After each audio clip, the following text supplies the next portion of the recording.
So first of all, I'm not a great speaker and all. Like, ஏதோ என் மனசில் தோன்றதை சொல்கிறேன். Isaac வந்து first இந்த புக் எனக்கு கொடுத்தப்போ அது வந்து ஒரு சைக்கலாஜிக்கல் ஒரு லவ் பேஸ்ட் ஸ்டோரி அந்த மாதிரி சொல்லியிருந்தாரு. ஸோ நான் நினச்சேன் அதாவது சேத்தன் பகத் புக் மாதிரி எழுதியிருப்பார், ஒரு பியூர் லவ் ஸ்டோரியாக இருக்கும், ஒரு கிளைமேக்ஸு கொஞ்சம் அந்த இன்டிமசி எல்லாம் கலந்து அந்த மாதிரி எழுதியிருப்பாருன்னு நினச்சேன்.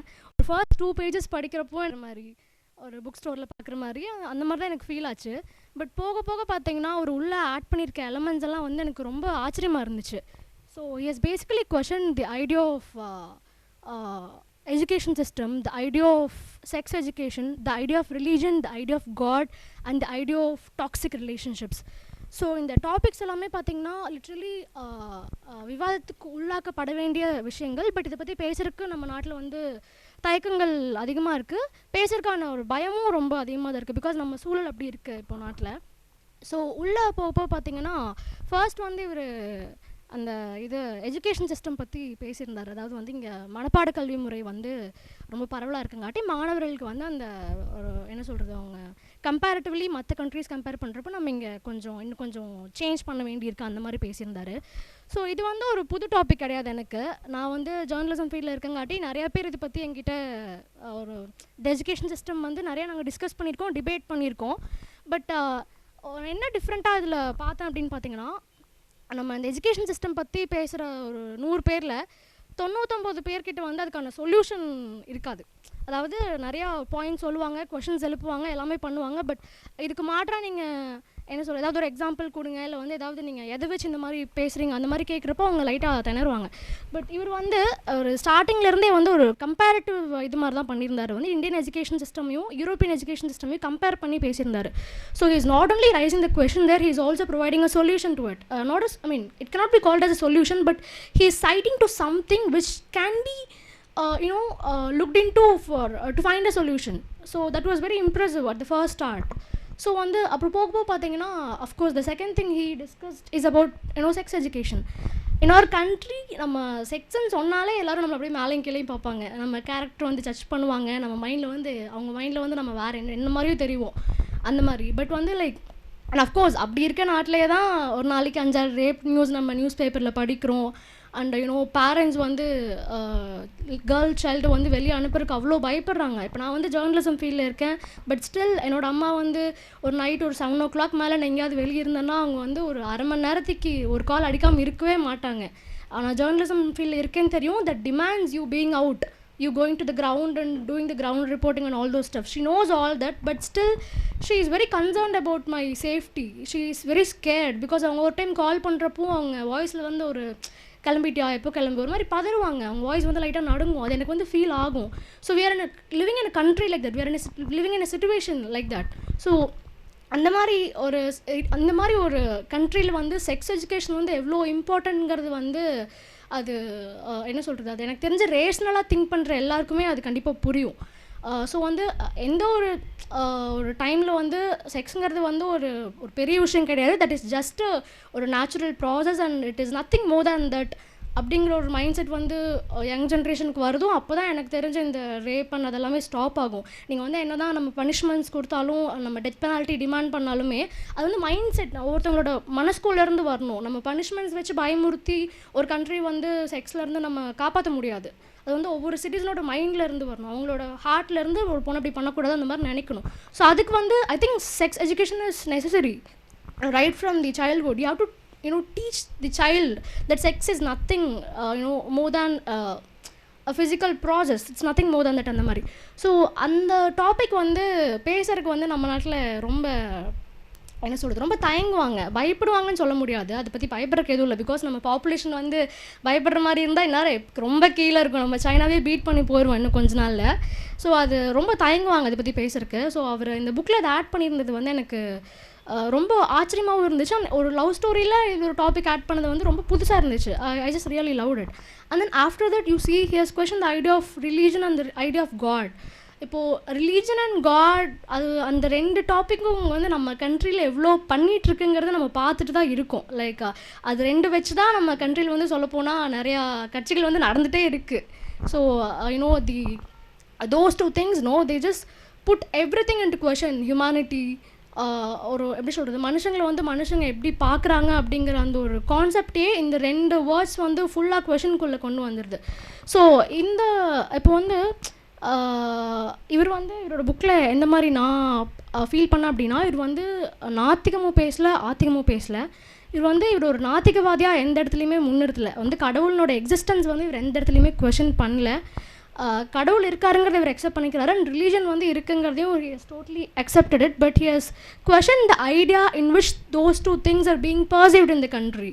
அது வந்து எந்த லிமிட் வரைக்கும் நம்ம அதை ஒரு மனுஷனாக நம்ம அதை எந்த லிமிட் வரைக்கும் நம்ம அதை எடுத்துக்கணும், அது வந்து ஓவர் போர்ட் ஆகி போகிறப்போ அது வந்து நம்மளோட முற்போக்கு சிந்தனை வந்து எந்தளவுக்கு என்ன சொல்கிறது அஃபெக்ட் பண்ணுது அப்படிங்கிறது வந்து இவர் ஒரு நல்ல வழியில் கொடுக்க ட்ரை பண்ணியிருக்காரு. And that is really a good attempt, and I think he has succeeded in that. Because வந்து புக்கில் வந்து ஒரு இடத்துல கடவுளுக்கும் இந்த புக்கோட அந்த ஃபர்ஸ்ட் பர்சனுக்கும் ஒரு கன்வர்சேஷன் இருக்கும். அதில் கடவுள் வந்து ஒரு டிபேட் மாதிரி போயிட்டுருக்கோம், டிபேட்னு சொல்ல முடியாது, ஒரு கன்வர்சேஷன் மாதிரி போயிட்டுருக்கோம், ஒரு கொஷின் அந்த மாதிரி போயிட்டுருக்கோம். ஸோ அந்த இடத்துல கடவுள் வந்து கேட்பார், சொல்லுவார், இந்த மாதிரி முற்போக்கு லட்சியவாதத்தினால எப்போ வந்து ஒரு சண்டையில் ஒரு ஒரு அசாதாரண சூழல் உருவாகுதோ அது வந்து என்னோட பலம் அந்த மாதிரி சொல்லுவார். ஸோ அதுக்கு அந்த ஃபர்ஸ்ட் பர்சன் ரிப்ளை பண்ணுவார், லைக் சண்டே வந்து உங்களால் தான் வருது இந்த இடத்துல அப்படின்னு சொல்லுவார். ஸோ அது வந்து அந்த ஒரு 2 paragraphs படிக்கிறப்போ என்னால் நம்ம கண்ட்ரியில் நடக்கிற ஒரு 10 இன்சிடெண்ட்டை ரிலேட் பண்ணிக்க முடிஞ்சுது. நம்மளுக்கு தெரியும் கரண்ட்டில் என்ன நடக்குது அப்படின்னு. ஸோ என்னால் அந்த 2 paragraph வச்சு கரண்ட்டில் நடக்கிற எல்லா விஷயத்தையும் என்னால் லிங்க் பண்ண முடிஞ்சுது. அது வந்து that I think he has succeeded as an author there. So next வந்து பார்த்திங்கன்னா ஒரு டாக்ஸிக் ரிலேஷன்ஷிப்ஸ் அதை பற்றி பேசியிருந்தார். ஸோ டாக்ஸிக் ரிலேஷன்ஷிப்ஸ் வந்து லைக் டாக்ஸிக் ரிலேஷன்ஷிப்ஸில் இருக்கிறவங்களுக்கு அவங்க டாக்ஸிக் ரிலேஷன்ஷிப்பில் இருக்கிறாங்கன்னு புரிய வைக்கிறக்குள்ளே நம்மளுக்கு தலையே வெடிச்சிடும். பிகாஸ் வந்து நம்ம அவங்களுக்கு ஒரு 2 hours ஒரு என்ன சொல்கிறது 2 hours 2 months 2 years கூட நம்ம பயங்கரமாக அட்வைஸ் பண்ணி அவங்கள வந்து இந்த மாதிரி உங்களை யூஸ் பண்ணுறாங்க, இல்லை உங்களை வந்து என்ன சொல்கிறது நீங்கள் ஒரு அப்யூசிவ் ரிலேஷன்ஷிப்பில் இருக்கீங்க, அந்த மாதிரி நம்ம பயங்கரமாக அவங்களை இது பண்ணி ஒரு வழியாக அவங்களை வெளியே கொண்டு வந்துட்டோம் அப்படின்னு நினைக்கிற நேரத்தில் அந்த சைட்லேருந்து ஐ மிஸ் யூ லைட் ஒரு மெசேஜ் வந்துருச்சுன்னா அப்படியே நம்ம இது எல்லாத்தையும் மறந்துட்டு அப்படியே போயிடுவாங்க. அது ரொம்ப கஷ்டம் அவங்களை புரிய வைக்கிறது டாக்ஸிக் ரிலேஷன்ஷிப்பில் இருக்காங்க அப்படின்னு. ஸோ ஒரு டாக்ஸிக் ரிலேஷன்ஷிப் வந்து ஒரு பர்சனோட லைஃப்பில் அது அவங்களோட என்ன சொல்கிறது ஒரு பர்சனல் க்ரோத்தையும் சரி ப்ரொஃபஷ்னல் க்ரோத்தையும் சரி ரொம்ப பயங்கரமாக அஃபெக்ட் பண்ணும். அது வந்து நான் என்னோடய ஃப்ரெண்ட்ஸ் லைஃப்லேயும் பார்த்துருக்கேன். அந்த மாதிரி நடந்துட்டு இருக்குது, நிறைய பேர் அதில் ஸ்ட்ரகிள் பண்ணுறாங்க, நான் அதை பார்த்துருக்கேன். ஸோ இந்த ஒரு அந்த என்ன சொல்கிறது அந்த ஒரு ஐ திங்க் ஒரு 4-5 pages அதை பற்றி எதிர்பாருன்னு நினைக்கிறேன். அந்த டாக்ஸிக் ரிலேஷன்ஷிப் அவங்க அந்த ஸ்டோரியில் வர ஒரு பொண்ணு வந்து ஒரு பர்டிகுலர் இடத்துல டாக்ஸிக் ரிலேஷன்ஷிப் ஒன்றில் இருப்பாங்க. ஸோ அது பற்றி ஒரு 4-5 பேஜ் அதில் வந்திருக்கும். ஸோ அது படிக்கிறப்போ எனக்கு வந்து லைக் என்ன சொல்கிறது what I felt was if most of the youth in our country properly understand the idea of toxic relationship, properly understand the definition of toxic relationship and how it works and how it will affect their career or future whatever, I think அவங்களோட முற்போக்கு சிந்தனையும் ஒரு வேறு விதத்தில் மாறும்னு எனக்கு ஒரு ஒரு இது அதாவது எப்படி சொல்கிறது ஒரு ஒரு ஒரு இப்போ இருக்க ஒரு யூத்தோட இப்போ இருக்க ஒரு 21st centuryயில் இருக்க ஒரு 19 or 20 year old பர்சனோட முற்போக்கு சிந்தனைங்கிறது வந்து அவங்க பில்ட் பண்ணுற ரிலேஷன்ஷிப்ஸ்லேருந்து தான் ஃபர்ஸ்ட் ஆஃப் ஆல் ஸ்டார்ட் ஆகுது. அதுதான் அவங்களோட ஸ்டார்டிங் பாயிண்ட்டே. அதுக்கப்புறம் தான் நீங்கள் வந்து நான் பெரியார் பற்றி படிக்கிறதும் அம்பேத்கரை பற்றி படிக்கிறதும் அதெல்லாம் வந்து 2வது பட்சம் தான். ஃபர்ஸ்ட் வந்து நீங்கள் உங்களை சுற்றி இருக்க ரிலேஷன்ஷிப்ஸ் நீங்கள் வந்து எந்த மாதிரி பில்ட் பண்ணியிருக்கீங்கிறத பொறுத்து தான் உங்களோட முற்போக்கு சிந்தனை வந்து ஸ்டார்ட் ஆகும். ஸோ அது வந்து அந்த இடத்துல ரொம்ப எனக்கு பிடிச்சிருந்துச்சு. ஸோ ஓவராலாக பார்க்குறப்ப எனக்கு வந்து அது முக்கியமாக வந்து ஒரு லைன் வந்து எனக்கு ரொம்ப டச் பண்ணிச்சு மனசை. லைக் அது படிக்கிறப்போ நான் ஒரு திருப்பி ஒரு 10 டைம் படித்து பார்த்தேன். அது படிக்கிறப்பே ஒரு மாதிரி எனக்கு ஒரு மனுஷியாக எனக்கு ஒரு மாதிரி குறுக்குறுன்னு இருந்துச்சு. மனசு வந்து எனக்கு ரொம்ப ஒரு மாதிரி ரொம்ப அஃபெக்ட் ஒரு பயங்கர இம்பேக்ட் க்ரியேட் பண்ணிச்சு. ஒரு இடத்துல வந்து சொல்லியிருப்பார் மனிதனின் மனுஷனோட எவல்யூஷனே வந்து மனுஷத்தன்மையை இழக்கிறது தானா அந்த மாதிரி எழுதி ஒரு கொஷின் மார்க் போட்டிருப்பார்.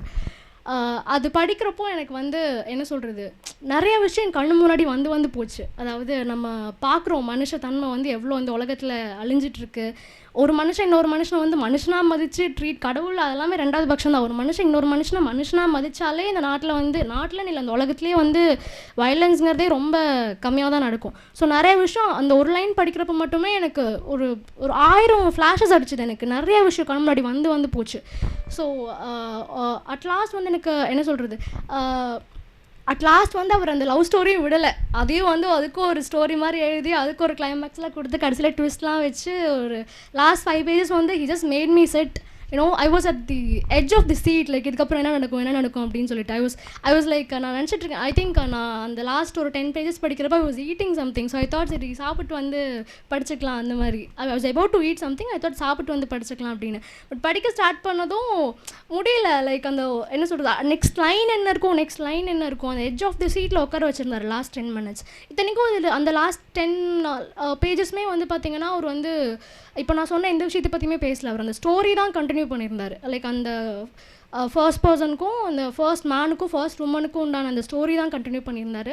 பட் அதுவே வந்து எனக்கு என்ன சொல்கிறது, ஒரு அது படிக்கிறப்போ ஒரு ஃபர்ஸ்ட் டைம் ஆத்தர் இதை எழுதினாரான்னு நினச்சா அவர் நிஜமாவே ஃபர்ஸ்ட் டைம் தான் இதை எழுதுறாரா, இல்லை இதுக்கு முன்னாடி 2-3 புக் பப்ளிஷ் பண்ணியிருப்பாரா, அந்த மாதிரிலாம் எனக்கு தோணுச்சு. பிகாஸ் இவர் என்கிட்ட புக் கொடுக்குறப்போ இதை நான் ஃபர்ஸ்ட் எழுதின புக் அந்த மாதிரி சொல்லி கொடுத்தாரு. ஸோ நான் வந்து மைண்டில் நினச்சேன் இந்த ஒரு நார்மல் லவ் ஸ்டோரி எழுதியிருப்பார், லைக் ஃபர்ஸ்ட் அட்டம்ப்ட்காட்டி அவ்வளோ எதுவும் ரிஸ்க் எடுத்துருக்க மாட்டார், கொஞ்சம் சாஃப்ட் கேம் ப்ளே பண்ணியிருப்பார், அந்த மாதிரி நான் நிறையா நினச்சிட்டு இருந்தேன். பட் அந்த லாஸ்ட் லைன் படிக்கிறப்போ அது நான் ஃபர்ஸ்ட் நினச்ச அந்த ஒப்பீனியன் எனக்கு இருந்த அந்த தாட் அது எல்லாமே வந்து மொத்தமாக போயிடுச்சு. அது ஃபர்ஸ்ட் டைம் ஆத்தர் எழுதின மாதிரி தெரியல. He has questioned all the conventional and controversial topics which any first time author would not be ready to do. So I was like, I think he deserves a thumbs up for that alone, for that idea itself. And I'm looking forward to your next piece, Isaac. Like எப்படி சொல்கிறது, it is like படித்து முடிச்சு I usually don't அவ்வளோ refer பண்ண மாட்டேன். எனக்கு ரொம்ப heart டச்சிங்காக ரொம்ப பிடிச்சாதான் I refer books to people. Because வந்து நம்ம ஏதாவது போகிற போக்கில் ஏதாவது புக் ரெஃபர் பண்ணி அவங்க அதை படித்து கடைசியில் வந்து என்னடா இந்த புக் ரெஃபர் பண்ணியிருக்காங்கன்னு நினச்சிடக்கூடாதுன்னு நான் ரொம்ப கான்ஷியஸாக இருப்பேன். பட் நான் இந்த புக் வந்து நேற்று தான் முடித்தேன் ஆக்சுவலி. பட் முடிச்சதுமே நான் கிட்டத்தட்ட எனக்கு தெரிஞ்சு இப்போயே நான் ஒரு 15 பேர்கிட்ட அந்த புக் நான் ரெஃபர் பண்ணியிருப்பேன்னு நினைக்கிறேன். You've done a great job and I'm really looking forward to your next piece. Yeah, that's all. Thank you.